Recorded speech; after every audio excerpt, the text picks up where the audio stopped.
나왔습니다. 처음보다 끝이 아름다운 사람. 처음보다 끝이 아름다운 사람. 참 말씀 제목이 참 좋죠?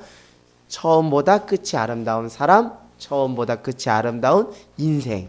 이런 인생을 여러분 다 꿈꾸시죠? 처음보다 끝이, 그 인생의 말년이 더 아름답고 빛나고 값진 사람, 그 인생이 얼마나 정말 좋을까 하는 생각을 하게 됩니다. 여러분, 우리의 삶이라는 것이 잘 들어보시면 다 이해가 될 텐데요. 삶의 한면으로는 고난이 있고 또 한면으로 보면 무엇이 있어요? 행복이 있는 것 같아요. 한 인생을 들여다보면 고난도 있지만 그 속에 축복도 있습니다. 그래서 우리의 인생을 딱 이렇다라고 정의를 내릴 수 없어요. 딱 내 인생은 고난이다.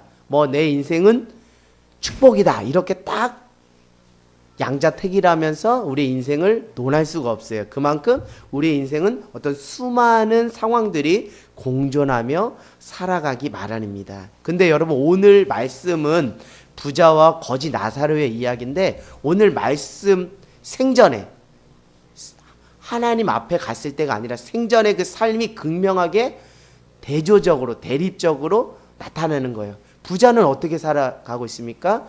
하나도 아실 것 없이 떵떵대면서 부유하게 풍족하게 살아가는데, 지금 거지 나설은 어떻게 살아가요? 정말 비참하고 처량하게 정말 그 가난한 가운데 살아가는 모습이 있어요.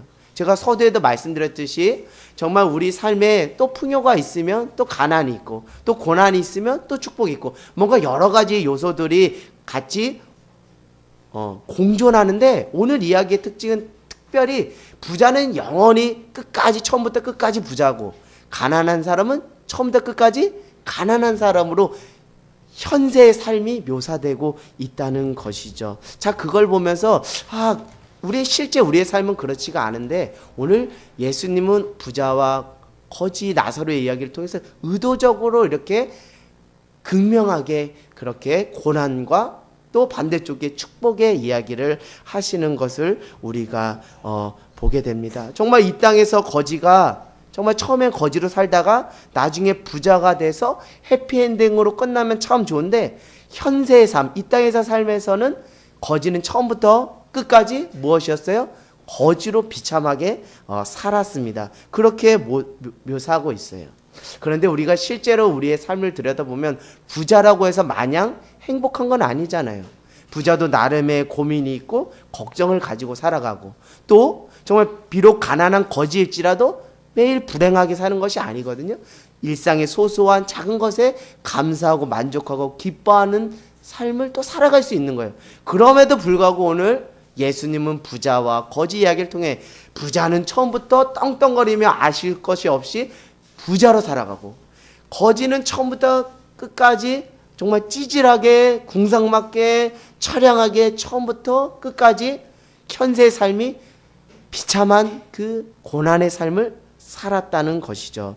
그런데 왜 예수님께서 의도적으로 실상의 삶과 전혀 다르게 왜 이렇게 극명하게 대조를 이루어 가면서 우리의 삶을 이렇게 부자와 거지 이야기로 우리에게 말씀하시는지, 그것을 여러분 좀 잘 들여다보기를 원해요. 이것은 분명히 예수님께서 그 이야기를 통해서 무엇인가 의도하는 바가 숨겨져 있다는 거예요. 그 숨겨진 의도를 우리가 빨리 캐치하면 여기서 오는 그 은혜와 그 삶에 그 하나님께서 우리에게 바라시는 그 하나님의 뜻, 그것에 우리가 어떻게 반응해야 되는지를 발견할 수 있는 영적인 원리와 지혜를 발견할 수 있습니다.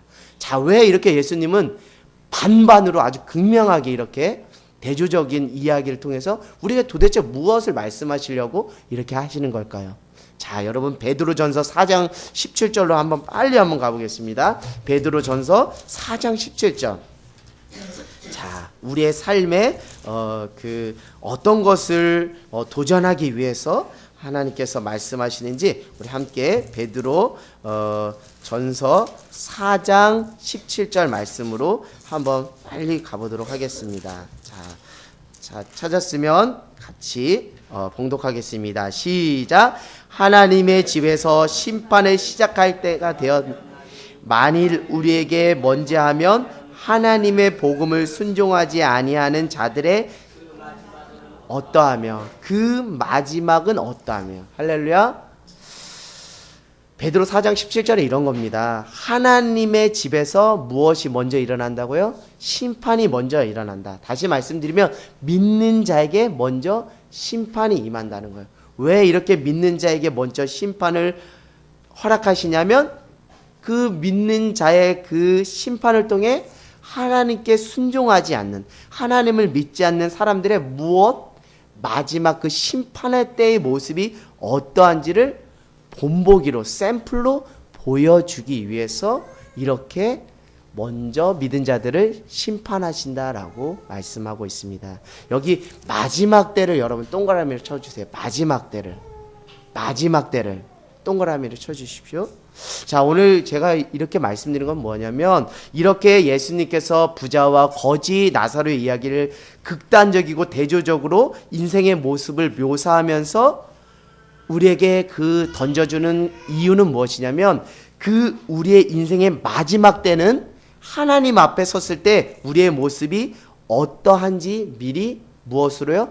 본보기로, 샘플로 보여주기 위해서, 특별히 각인시켜주기 위해서 주님께서 현세의 삶을 의도적으로 극명하게 대조시켜서 말씀한 거예요.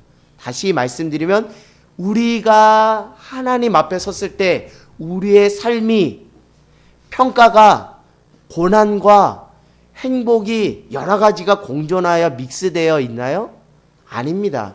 마지막 때 하나님 앞에 섰을 때 하나님께서 우리에게 주시는 평가는 둘 중에 하나예요. 뭐 아니면 도예요. 뭐예요? 천국 아니면 지옥이라는 거예요.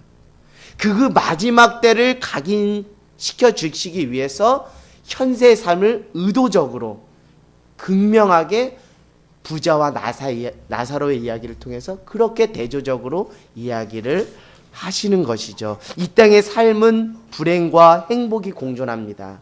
이 땅에서 삶은 고난과 축복이 공존합니다. 그러나 마지막 때는 우리가 하나님의 앞에 갔을 때 우리의 실상은 이 땅에서의 삶처럼 여러 가지가 공존하는 것이 아니라 천국 아니면 지옥이라는 두 가지의 극단적이고 대조적인 모습으로 구분된다는 거예요.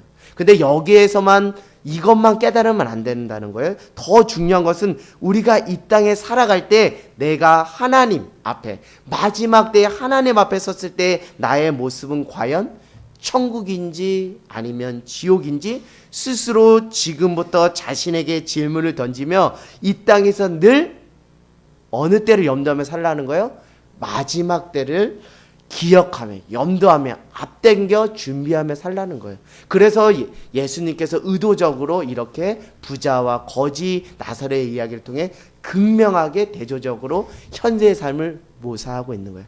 마지막 때는 여러분 천국 아니면 지옥으로 우리의 삶이 두 갈래로 갈라질 수밖에 없습니다. 그때는 행복과 불행이 공존하지 않아요. 현재의 삶처럼. 그 마지막 때를 늘 유념하며 살라는 거예요. 지금 우리의 인생 열차는 어디를 향해 가고 있는 거예요? 하나님 앞에 섰을 그 마지막 때를 향해 열심히 지금 인생 열차는 달려가고 있어요. 근데 그 인생 열차를 타고 가는 우리는 어떤 마음의 태도와 자세를 가지고 살아가냐? 이 말이죠. 우리의 현재의 삶은 고난도 있지만 또 축복이 있고 행복도 있지만 불행이 있으니까 천국에 하나님 앞에 섰을 때 그 마지막 삶도 마치 현세의 삶과 별반 다르지 않을 거라고 우리가 긴장감을 놓치고 착각 가운데 살아갈 수 있지만 착각하지 말라는 거예요. 마지막 때는 극명하게 나눠진다는 거예요. 천국 아니면 지옥. 99.9도 소용이 없다는 거예요. 온전히 100%의 천국과 100%의 지옥으로 나뉘어진다는 것입니다. 여러분, 하나님이 이 땅에서 여러 가지 신적 속성을 가지고 살아갑니다. 때로는 공의를 행하시면서 벌을 주시기도 하지만 때로는 용서와 자비와 긍휼과 오래 참음과 기다리시는 모습을 보며 하나님의 여러 가지 신적 속성이 공존하여 있어요. 현세의 삶에서. 여러분 다 그거 느끼시잖아요. 하나님께서 때론 벌을 내리시는 하나님으로 내게 경험될 때도 있지만 또 오래 참고 온유하며 겸손하게 나를 끌어 안으시는 용서하시고 자비가 많으시고 긍휼이 많으시고 오래 참고 기다리신 그 하나님의 모습, 여러 가지 하나님의 신적 속성이 공존하는 것이 사실입니다. 근데 왜 이렇게 현재의 삶 가운데서 하나님의 신적 속성이 여러 가지로 이렇게 공존하고 있는지 아세요? 왜 공의만 보이지 않으시고 용서와 자비와 긍휼, 오래 참음과 기다리심의 신적 속성을 함께 보이시냐면 그것은 다른 것이 아니라 잃어버린 한 영혼을 더 찾기 위해서 끝까지 뭐 하시는 거예요? 오래 참, 또 기다리시고 또 용서하시고 또 자비를 베푸시고 또 긍휼을 베푸시는 거예요. 현세의 삶이 그렇다는 거예요. 현세의 삶의 하나님의 신적 속성은 그렇게 나타난다는 거예요.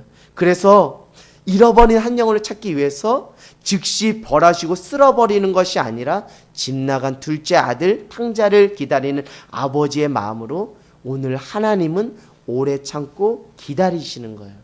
그런데 여러분 착각하지 않기를 원합니다. 우리가 하나님 마지막 때에 하나님 앞에 섰을 때 하나님의 고유한 신적 속성은 우리의 현세 삶에 여러 가지의 신적 속성이 있는 것이 아니라 한 가지 신적 속성만 작용한다는 거예요. 그것은 무엇이에요?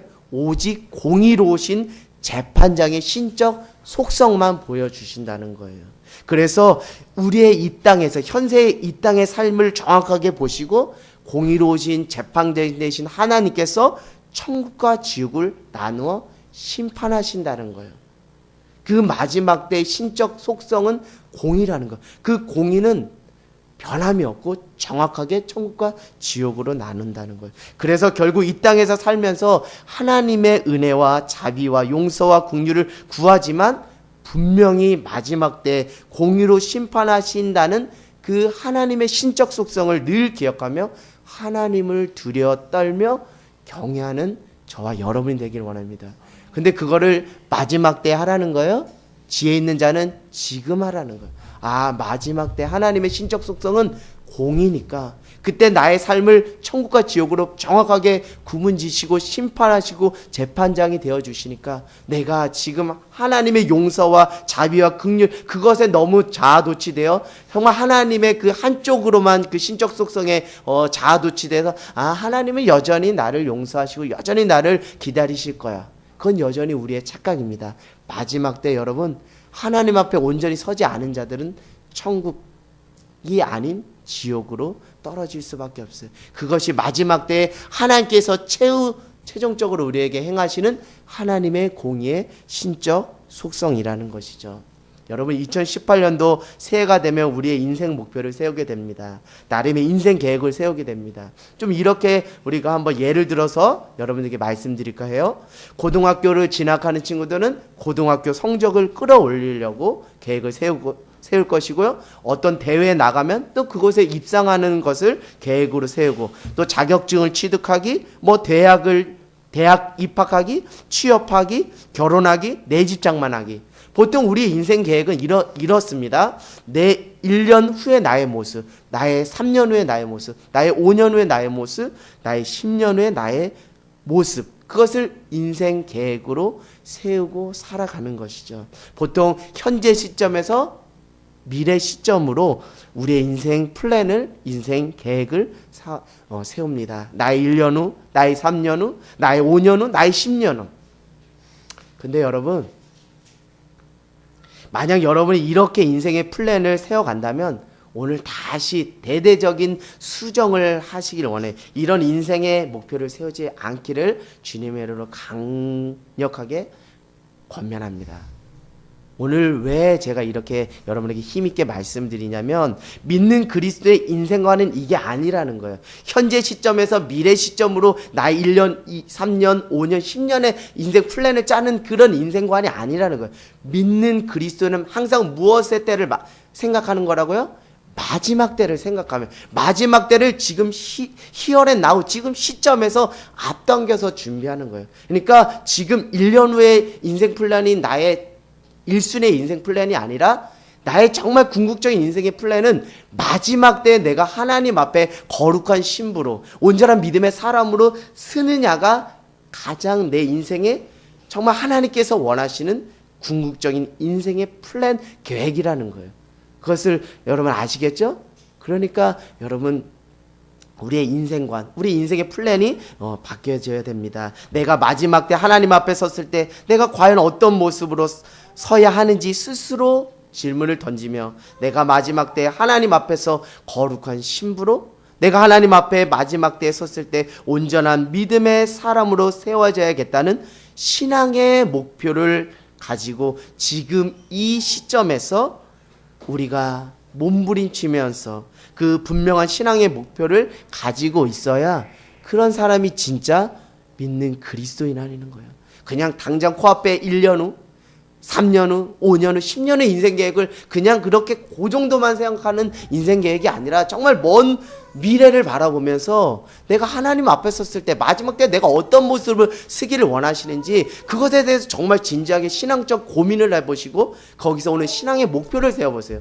자, 여러분 정말 우리가 솔직하게 까놓고 얘기하면 우리가 어떻게 인생계획 1년, 3년, 5년, 10년을 세운다 하면서 어떻게 신앙의 목표가 하나도 포함되지 않고 어떻게 나의 유익과 나의 출세와 나의 부와 명예와 내가 잘 먹고 잘 사는 것에만 어떻게 인생의 목표를 세웁니까? 그러면 그건 진짜 그리스도인이 아니에요. 그건 정말 표면적인 그리스도인이고 가짜 그리스도입니다. 정말 여러분이 진짜 하나님을 믿고 하나님을 두려워 떨며 그 마지막 때를 염두하며 산다면 여러분의 인생 목표는 다른 것이 아니라 내가 마지막 때에 하나님 앞에 섰을 때 거룩한 신부의 모습으로 온전한 믿음의 사람으로 서는 것이 그 몸부림을 치며 살아가는 그 삶의 흔적을 가지고 살아가는 것이 우리 인생의 제일된 계획이며 목표가 되어야 될 줄 믿습니다. 할렐루야. 여러분 우리의 인생을 대대적으로 수정하기 원해요. 우리의 계획과 우리의 목표를 대대적으로 수정하기 원합니다. 주일날 목사님이 말씀하였어요. 탕자 이야기를 통해서 말씀하였어요. 인생은 속도가 아니라 무엇이라 그랬어요? 방향이라고요. 인생의 방향을 다시 점검하는 저와 여러분이 되길 원합니다. 현재 시점부터 미래 시점 1년, 3년, 5년, 10년 이런 계획 단순히 그냥 일상적인 세상 사람들이 다 하는 그런 인생 계획을 세우는 것이 아니라 마지막 때를 현재 시점에 끌어당겨서 미리 준비하는 그런 우리 한 사람 한 사람이 되기를 원합니다. 그렇지 않으니까 우리의 기도가 너무 현세지향적인 기복신앙에 빠지는 거예요. 여기서 잘 먹고 여기서 출세하고 여기서 높은 자리에 오르는 것을 전부의 복이라고 생각하는 거예요. 여러분 우리가 하나님께서 우리에게 줄 수 있는 가장 최고의 복은 무엇입니까? 마지막 때 영생 아닙니까? 영원한 생명의 면류관 아닙니까? 그것을 우리가 받아 누리고 그것을 쟁취하고 그것을 사모해야죠. 그 천국을 받아 누리고 사모해야죠. 그것을 지금 앞당겨서 살아가야죠.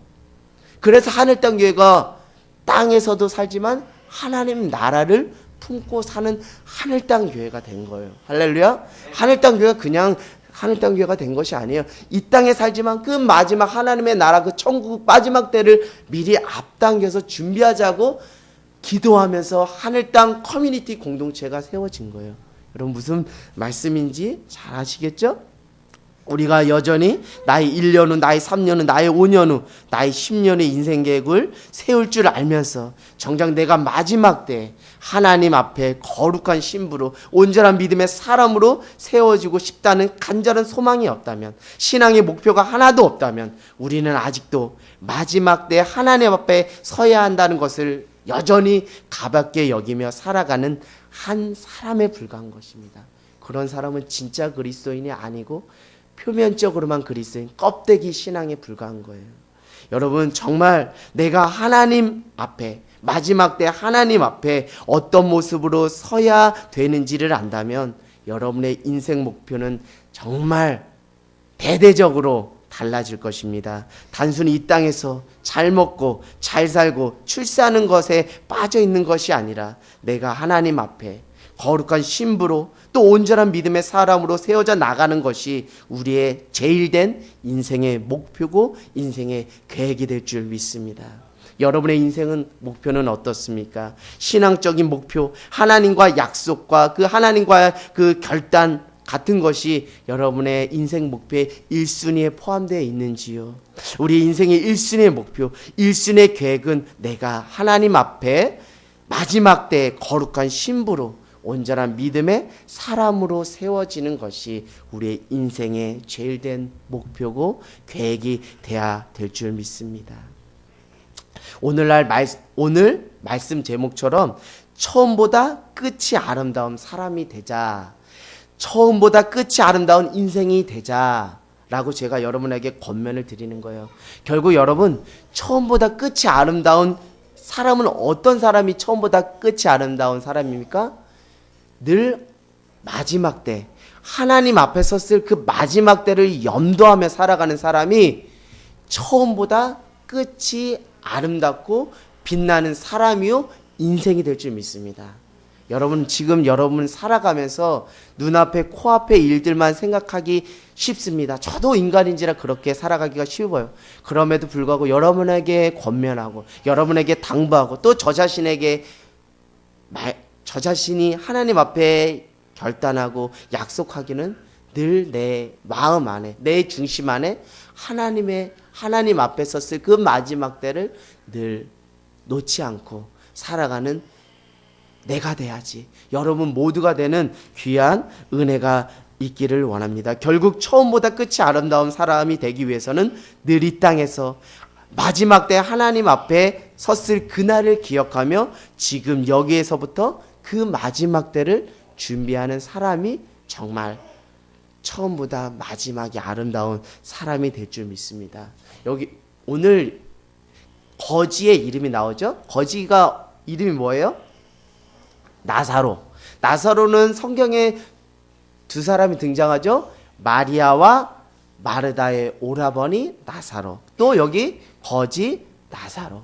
여러분, 나사로의 이름의 뜻이 무엇인지 아세요? 히브리어로 엘 아자르. 히브리어로 엘 아자르. 엘이라는 것은 하나님을 뜻하는 것이고요. 아자르는 돕다라는 것을 의미합니다. 그래서 히브리어 엘 아자르에서 기원한 것이 나사로입니다. 이 말을 편하게 풀어서 말하면 나사로의 이름의 뜻은 하나님이 도와주신다. 하나님께서 도우신다. 하나님은 나의 도움이시다. God is helper. 이런 의미를 담고 있는 거예요. 나사로의 이름의 뜻이. 즉 나사로의 이름의 뜻처럼 하나님의 도우심을 구하며 하나님의 도우심이 없으면 살아갈 수 없는 존재임을 늘 깨닫고 고백하며 살아가는 삶이 되기를 원합니다.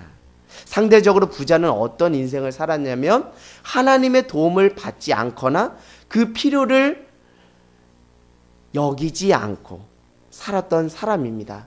하나님 없이도 살아갈 수 있고 하나님의 도움이라는 것은 전혀 필요치 않다라고 생각하며 살았다는 것이죠. 여러분, 겸손이라는 것이 무엇이에요? 겸손이라는 것이 무엇입니까?